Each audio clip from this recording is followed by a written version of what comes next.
Hello everyone, তোমরা সবাই কেমন আছো? আমি তো ভীষণ ভালো আছি। আজ একটা বিয়ে বাড়ি ছিল। টোটো ধরে কিন্তু আমরা বিয়ে বাড়ির দিকে রওনা হলাম। এই আয় তোরা মেরা দোস্ত। আর এই বিয়ে বাড়িটা ছিল আমার বোনের বন্ধুর মামার বিয়ে। আমি তো ভেবেছিলাম যে আমার বোনের বন্ধুরাই আসবে, তো হুট করে চোখে পড়লো যে এটা তো আমার সেই স্কুল ফ্রেন্ড। তারপর তো একটু স্টার্টারের দিকে চলে গেছিলাম। আমি তো ছিল কফি, তারপর গরম গরম পকোড়া, তারপর কিন্তু দই ফুচকা। এই দই ফুচকা সত্যি বলতে প্রত্যেকটা স্টার্টারই দারুণ ছিল। ঋষিকা ছিল কিন্তু আমার ছোটবেলার স্কুল ফ্রেন্ড।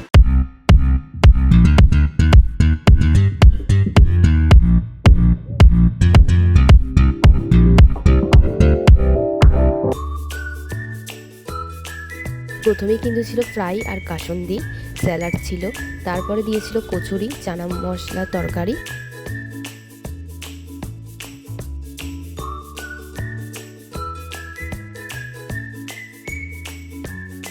আর তারপর ছিল রাইস, চিলি চিকেন আর পনিরও কিন্তু ছিল, অপশনাল ছিল, মানে যারা নিরামিষ খায় তাদের জন্য পনির। আর তারপরে ছিল চাটনি, পাঁপড়, মিষ্টি আর সবার লাস্টে আইসক্রিম।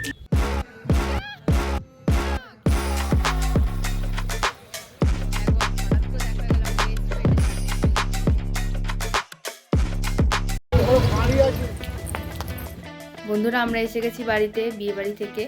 তো চলো আজকের ভিডিওটা এখানেই শেষ করছি। দেখা হবে নেক্সট ভিডিওতে। Tata, bye bye, good night. ভিডিওটা ভালো লাগলে like, comment, share and subscribe করে দিও সবাই। তো টাটা।